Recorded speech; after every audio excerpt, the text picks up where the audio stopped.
So he kind of came up and just tried to calm me down. You know, the fans are loud, dugouts clapping, they're chirping at us. I think that was probably the best time to have one because I just threw 2 curveballs out to the right, and just trying to calm me down and get me within myself, so I'm not trying to do too much. You are an emotional player, though, and you feed off that obviously when you're throwing. So, is there a place where you got to find a balance between that and not making it have you overthrow? Yeah, definitely. I think at times being emotional has helped me. Also, it's hurt me. I think it's just knowing when you need that and your team needs that, and also knowing when you need to come within yourself and just make a pitch. Jace, did you know right away that last strikeout bounced off the batter's foot? Just to kind of take us through your emotions of that entire sequence.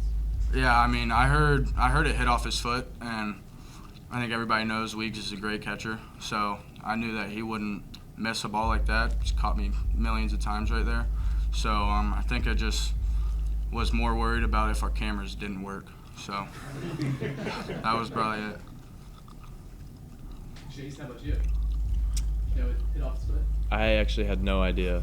I was everyone else was like out of the dugout celebrating, and I saw the ball trickle back to the backstop, and I had no idea what happened because it's really out of character for Logan. He's a great catcher, and he rarely makes mistakes like that. So it was a big surprise to me. Take us through your RBI base hit there in the 6th inning to give you all the lead. Yeah, I mean, their pitcher was, having a good night. He was dealing 2 pitch mix. But, I felt like we battled the whole night, and guys were putting pressure on him the whole night. He was grunting a lot when he was throwing a lot of high-stress pitches. So I knew eventually he was going to make a mistake because we were wearing on him a lot, and he eventually made one with 2 strikes. Something like that, like the grunting that a pitcher can make, little stuff like that. Do you notice that as a batter and kind of feed off that and no, maybe I have him, or maybe he's getting tired or something like that? I usually don't, especially with a guy like that. He was kind of grunting the whole game. It was just kind of what he does. So you just kind of tune it out as a hitter when you're trying to hit in the box. Their dugout seemed pretty loud.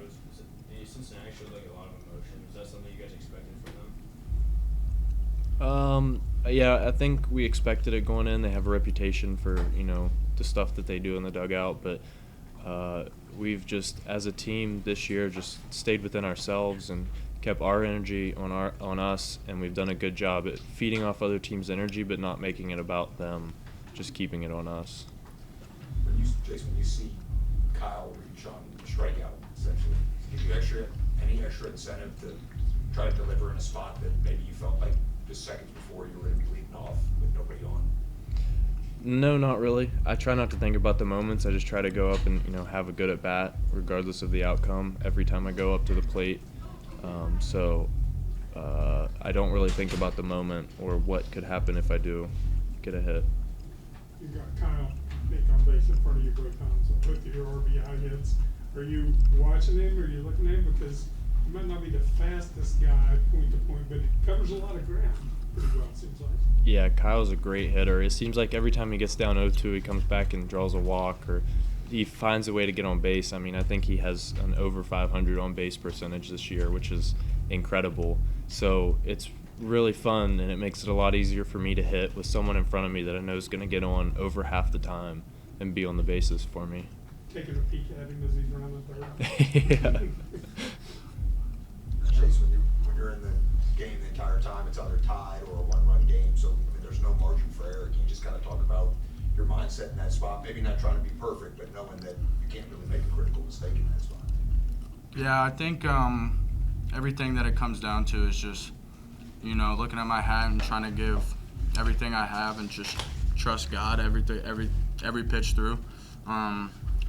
That last batter, I took my hat off and I just said, God, let me give you glory today.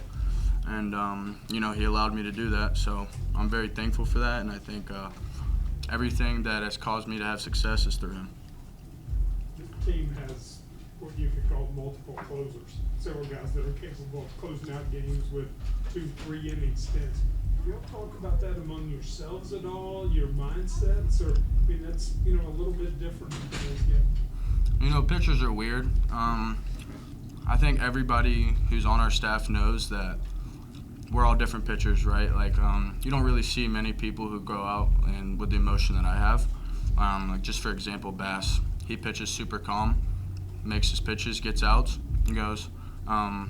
Me, I like to yell, and I like to really get myself hyped, but I don't really think it's more like mindset. I think we more talk about like just what can progress us throughout the years to where we can really elevate every single day. Jace, did you come out of the bullpen at all in high school? No. So last year was kind of your first time in a while. Mm. How has that been now, a couple of years removed? Like, are you fully into the reliever thing? Is it different at all from a mentality standpoint? Yeah, it's definitely different. You know, you're going in to slam the door. You kind of don't want them to breathe. You kind of want to take the life out of them as a reliever. As a starter, I started this summer, so it's kind of just like keep cruising, get going. Once you're in the sixth, then you can show some emotion. But I think just out of the pen, like for me, it's more so like I gotta be hyping myself up, and I can't really be like a calm, collected guy, because then I kind of start to get soft and let them start winning battles that they shouldn't be winning. As someone who knows the mentality, how to do that, both as a starter and as a reliever, how impressive is it what Jack was able to do last weekend and kind of going from that reliever role now to becoming a Sunday starter? I mean, super impressive. He works hard every single day, in and out off the field. You know, just making that switch is probably one of the hardest things to do mid-season. And he went out through 7, gave us an opportunity to win. And I think he solidified himself in that spot, which is well-deserved. And I think he's going to keep moving and keep grooving. Old guy, so he knows what he needs to do.